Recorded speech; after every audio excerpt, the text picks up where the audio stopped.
እጅግ አነጋጋሪ መረጃ አሁን በስፋት እንደሚመጣ አስቀድሜ እነግራችኋለሁ።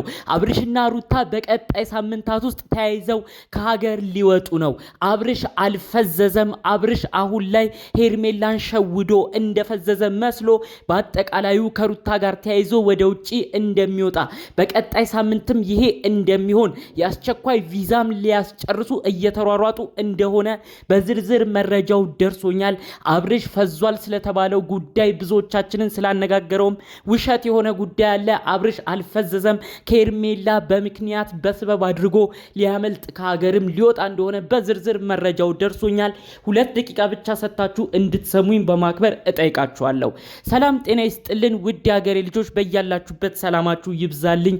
የአብርሽ ወዳጅ የነበራችሁ አብርሽ የእውነት ፈዟል ብላችሁ በተገፋ ሰው ሁሌም የምታዝኑ አብርሽ ተገፍቷል፣ አብርሽ መጮቻ ሆኗል ብላችሁ ስለሱ ስትጸልዩ የነበራችሁ ውድ ቅን የሀገሬ ልጆች፣ ሁሌም ለሰው ጥሩ እንደምትመኙት ለእናንተም ጥሩ ይግጠማችሁ። እኔ ወንድማችሁ መልካም ምርቃትና ምኞት የሚመቸው እንደተለመደው አሁኑኑ ቪዲዮ ላይክ በማድረግ ጀምር። ለቤት አዲስ የሆናችሁ ሰዎች ደግሞ እባካችሁ ሰብስክራይብ አድርጋችሁ የኔን ቤተሰብ ሁኑኝ። በቀጥታም ይዤ ወደ መጣሁት ዝርዝር መረጃዎቼ ነው እማመራው። ከሰሞኑ እየሆነ ያለው ነገር ብዙዎቻችንን አስገርሟል። በተለይ ደግሞ አብርሽ ፈዟል ብለን ብዙ ቪዲዮ ሰርተን በስተመጨረሻ ከዛ አካባቢ አብርሽና ሩታ ከሚኖሩበት አካባቢ የሚደርሰን መረጃ አብርሽ እንዳልፈዘዘ ነው። አብርሽ ባጭሩ አልፈዘዘም። መኪናም እየነዳ እያየነው ነው።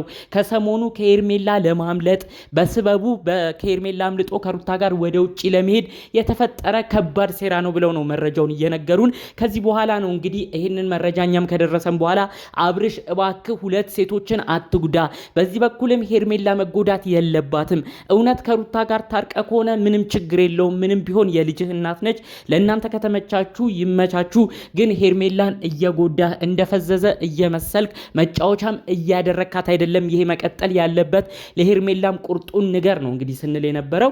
የሚገርመው ነገር እንግዲህ አብርሽ ይህንን ዘዴ የተጠቀመው ለምን እንደሆነ በዝርዝር ነው የምነግራችሁ።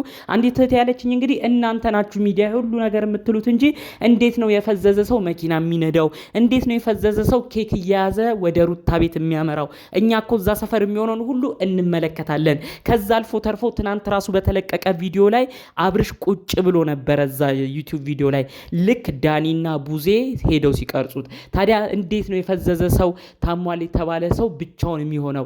ያ ልጅ እኮ እንግዲህ በጤናው ቢሆን ነው። ሁለተኛ ነገር ደግሞ እጁ ላይ ራሱ ሞባይሉን ይዞ ነበር፣ አይፎኑን ይዞ ነበር።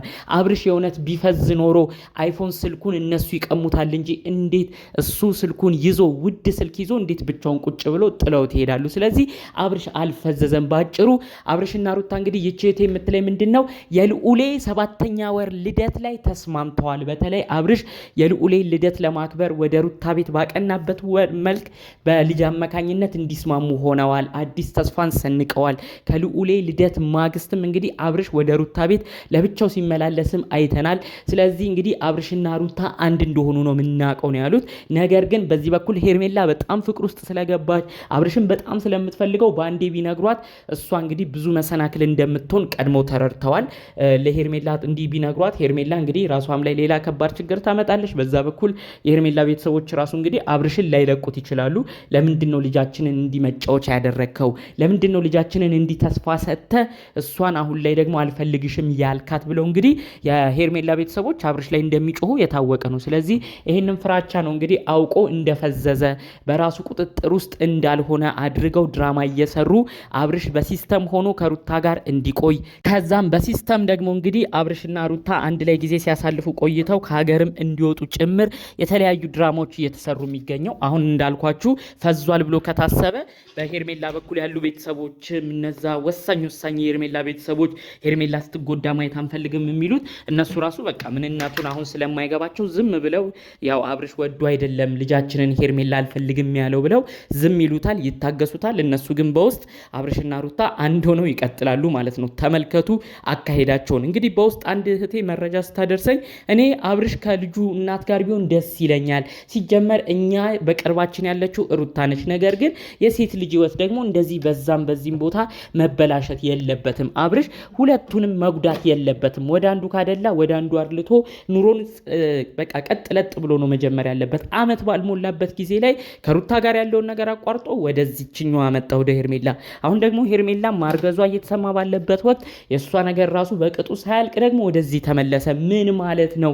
ምንም ቢሆን ከሴት ልጅ ጋር ከሷ ጎን መሆን አለብን ብላ ነው የኔነት ተሰምቷል በውስጥ የሆነች ልጅ መረጃውን በዝርዝር ስትነግረኝ የነበረው ማለት ነው። እናንተም አሁን በተለይ አንዳንድ ልጆች መንቃት ጀምራችኋል። በተለይ የሚለቀቁ ቪዲዮዎችን እያያችሁ እንዴት አብርሽ ቢፈዝ ኖሮ በተከታታይ ቀናት ላይ እንደዚህ ልብስ እየቀያየረም ይመጣል የምትሉ ሰዎች አላችሁ። በመቀጠል ትናንት በተለቀቀው ቪዲዮም የፈዘዘ ሰው እንዴት ብቻውን ይተዋል? አብርሽማ ብቻውን እየተዝናና ቁጭ ብሎ ነው እነ ዳኒ ራሱ ደርሰው እዛው የተዋረደው፣ በዛ ላይ አይፎን ውድ ስልኩን ይዞ ሁሉ። ስለዚህ ይሄ ልጅ እውነት ነው አልፈዘዘም። እኛ ላይ ድራማ እየሰሩ ሄርሜላ ላይ ድራማ እየሰሩ ሄርሜላን ለማራቅ የሚደረግ ሴራ ነው ብለው ነው እንግዲህ በዝርዝር መረጃው የደረሰኝ ማለት ነው። ሄርሜላ እባክሽ አሁንም ቢሆን ወደ ራስሽ መመለስ ያለብሽ ሰዓት አሁን ነው ብዬ አስባለሁ። በቃ ይሄ ግለሰብ ላንቺ ላይሆን ይችላል። ወደ ራስሽ ተመልሰሽ ነገሮችን ሁሉ አሳምነሽ ጊዜሽን ሁሉ ነገርሽን ሳታባክኚ ወደ ራስሽ ውሳኔ እንድትመለሽ ነው በማክበር ይሄን መልእክቴን እማደርስልሽ። በሌላ በኩል አብርሽ እውነት ከሀገር እስክትወጣ ይቺን ልጅ ዝም ብላችሁ የተጫወታችሁባት ከሆነ ዋጋ ትከፍላለ። ግፍ ነውና። ምክንያቱም እኛ ከሄርሜላ ጋር ኑርም አንልም ከሩታ ጋር ኑርም አንልም። ነገር ግን አንድን ሰው እየጎዳህ ለአንድ ሰው ተስፋ እየሰጠ ሌላን ሰው ደግሞ መጉዳት የለብህም የሚል ብዙ ሰው የሚናገረውን እኛም ትልቅ አቋም ስላለን ነው። ከዚህ ጉዳይ ጋር አያይዘው እንግዲህ በአጭር ቀናት ውስጥ የሚደርስ የቪዛ አይነት እያፈላለጉ እንደሆነ ደግሞ በሌላ በኩል በዝርዝር መረጃው ደርሶኛል። ይህ የቪዛ አይነት በ3 ቀናት ውስጥ የሚያልቅም እንደሆነ ነው መረጃዎቹን እየሰማሁት። ይሄ ነገር ከተሳካላቸው በሚቀጥለው ሳምንት አብርሽ እንግዲህ ያው ፈዝጃለሁ በሚል ተልካሻ ምክንያት ከሩታ ጋር ሆኖ በቀላሉ ወደ ሌላ ሀገር እንደሚገባ በዝርዝር መረጃው ደርሶኛል ማለት ነው። እንዳሉት ደግሞ ከተሳካላቸው ያንን የቪዛ አይነት በወጡበት በሄዱበት ሀገር ሆነው እንደሚያራዝሙትና ድጋሜ ወደ ሀገር እንደማይመለሱ በዛም ስበብ አማካኝነት ከሄርሜላም እንደሚርቁ ዝርዝር መረጃዎቹን አግኝቻለሁ ማለት ነው።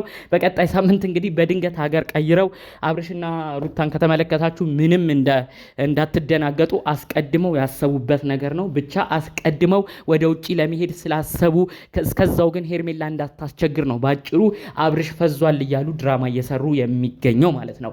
ከሰሞኑ ይህንን ጉዳይ አስመልክቶ ብዙዎች የተለያዩ ሀሳብ አስተያየቶች እያደረሱ ይገኛሉ። ግማሹም በአብርሽ በኩል በመሆን ኧረ አብርሽ ጋር ቤተሰብ የለም ጋሽዬ የሉም ወይ እህቱ ቡዜ ዝም አለች ለምን ጸበል አይወስዱም እያላችሁ ብዙዎቻችሁ በቀናነት ኮመንት እየሰጣችሁ አይቻለሁ። ነገር ግን እኛ በሚደርሱ መረጃዎች ካሉም የተለያዩ ሁኔታዎች በመነሳት የኛ አስተሳሰባችንን ቀይረን አብርሽ ይህንን ነገር የፈጠረው ሄርሜላ ለማዘናጋት ነው፣ ከዛ ውጪ ምንም ሌላ ሐሳብም እቅድም የለውም የሚለውን ነገር የብዙዎችን እንግዲህ እኛም ሐሳቦችን እየተቀበልን እንገኛለን። እንደው ከዚህ ጉዳይ ጋር አስመልክቶ ግን እናንተስ አሁን ላይ ምን አይነት ሐሳብ ምልከታ አላችሁ?